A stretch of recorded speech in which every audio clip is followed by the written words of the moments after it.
The Star Tribune caught up with Neal Brennan. The sub-headline, comedian Neal Brennan is more than Dave Chappelle's best friend. Hey, Neal, do you ever get jealous of a friend's success? Neal Brennan said, Chappelle would say I'm competitive, that I'd rather beat him in an argument than in a ticket sale contest. We have an ongoing joke that my wish is that Dave's final thought on earth is, Neal was right. At the end of the day, I want to be on the team that's winning, even if I'm not personally scoring. The Star Tribune asked him, hey, you came up with the SNL sketch right after the 2016 election in which host Dave Chappelle and Chris Rock are unfazed by Donald Trump's win, while the white people around them are freaking out. How'd you end up contributing such a classic bit when you're not even on the SNL staff? His answer, when the comedians host, they'll often bring their own person or two. Like when Richard Pryor hosted, he brought along Paul Mooney, who helped write the word association sketch. I pitched my idea to head writer Colin Jost around midnight on a Tuesday, again on Wednesday morning. Chappelle made it more from the point of view of a black guy looking at the rest of America and black cynicism. Neal Brennan's on the road with his newest show, Unacceptable. They were curious how hard it is to take his act on the road. Neal said, it's not hard in general. Traveling is hard. It's like running for president. Portions of the show I had to change. There was an element about New York that involved a wall that I don't do on the road because I can't move the wall, but you still get the funny parts. It generally doesn't matter where you perform. There are certain jokes like my takes on marriage and kids that work in New York and LA, the heathen cities, but when I did them in Phoenix, the audience only got half of it. People there are really invested in marriage and kids. Well, how do you and Chappelle collaborate? We have a policy we try to hold on to where we don't say who wrote what because no one ever asks for a good reason. They're usually asking because they want to discount one of you. The writer said, I'm not. I'm genuinely curious about the process. Neal said, you're the exception, sweetheart. Generally speaking, I'm not going to slam someone's premise. It's my job to make that person's jump out of an airplane safer. Even if I'm skeptical of the premise, once we're doing it, I try to buy in and add what I can. The best example of that is the Black Bush sketch that we did on Chappelle's show. I didn't think it was a good premise.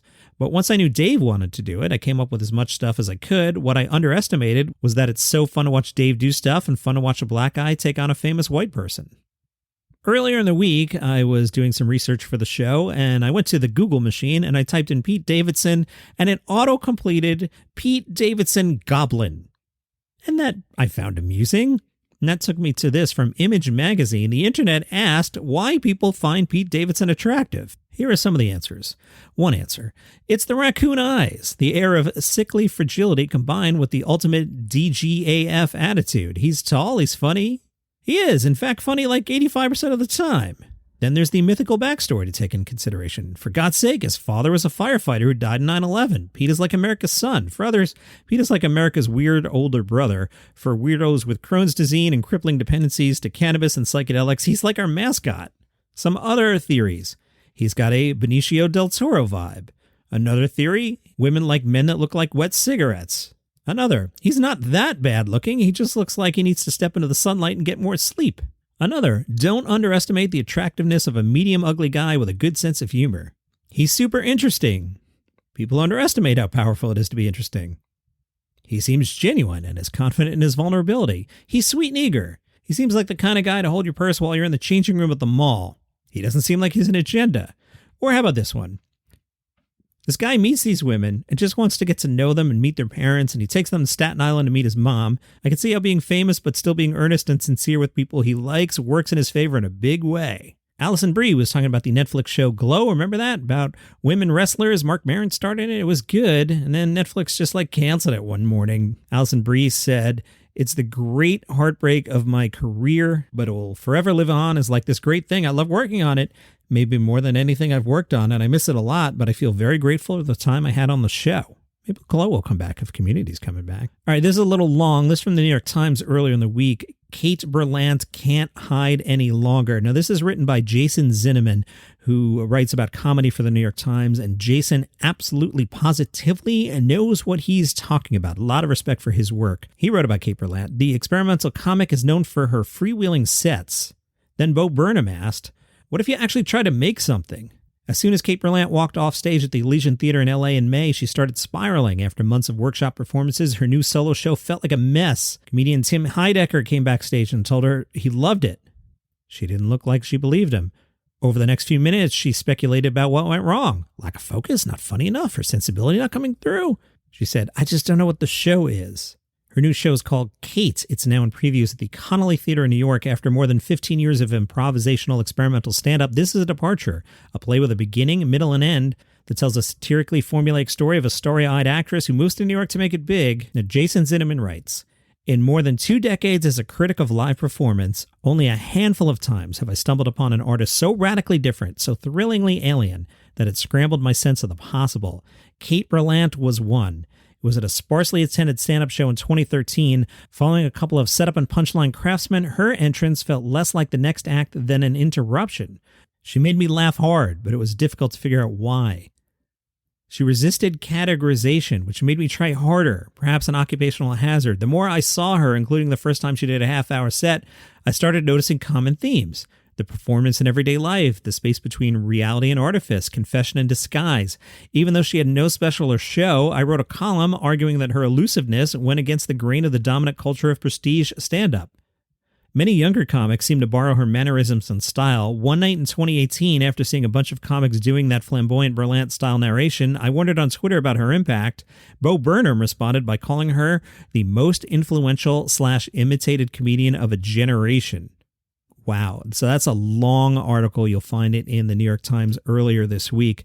From Newsweek, your home for comedy news, some of LA's biggest stars were named on a list of 2,000 residents who had used excessive amounts of water at their homes despite the drought crisis. Some of those celebrities, Kim Kardashian, Kourtney Kardashian, Kevin Hart. Hey man, back down with the vegan restaurants and turn your hose off, buddy. Sylvester Stallone and former NBA star Dwayne Wade. Emily Heller decided to give some advice on Twitter on how to not get canceled for using too much water at home.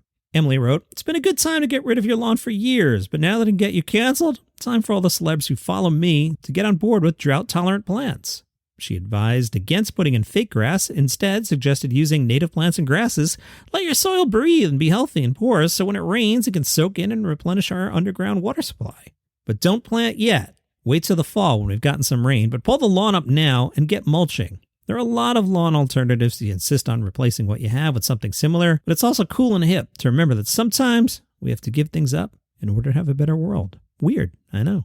Good buzz on Mo Amer's show on Netflix. This from NPR. Amer's Palestinian, Houstonian, American, and Muslim roots are all on full display. His character carries a little glass bottle of Palestinian olive oil around in his pocket. He's on a mission to stop the awful things being done to hummus in the U.S., like chocolate hummus. Separate from the war crime that is chocolate hummus, Mo says, millions of people are going to relate to this show, and it can empower them to better their lives, and also people who didn't go through it can relate to it and have empathy for it. He bounced the show off his mother and said, once we had a conversation, she opened up completely. It was incredible to understand the strength of this woman, but also get some better understanding about my family as well, our experiences, and what makes us who we are today. And from Chortle, they asked some of the fringe comedians, have you ever been inside a police car? Jamie McDonald said, yeah, when I was 14, I was arrested for holding up a tractor at a family party with a ball-bearing gun. It was on my dad's birthday, and he had to come collect me from the police station. He realized he didn't really know his son when my personal effects were laid out in front of him. It was a 20-pack of cigarettes, a lighter, and a gun. Alison Spittle said, yeah, I was drunk and 13 at an Eminem concert in Ireland. It was a police van, and the violent drunks were in the cage, and I wanted to poke my finger between the bars, but I was too afraid. They kept me in the police station until my mom picked me up. They let me out to watch the fireworks, and I watched most of the concert on closed-caption television. It was fun. Patrick Spicer said, once I got mugged, and a guy put a firework to my head. I'm not actually sure the guy had a lighter, but the police took it very seriously and drove us around in a van looking for the mugger. We didn't find him, but they put sirens on and everything, and isn't that what getting mugged is all about?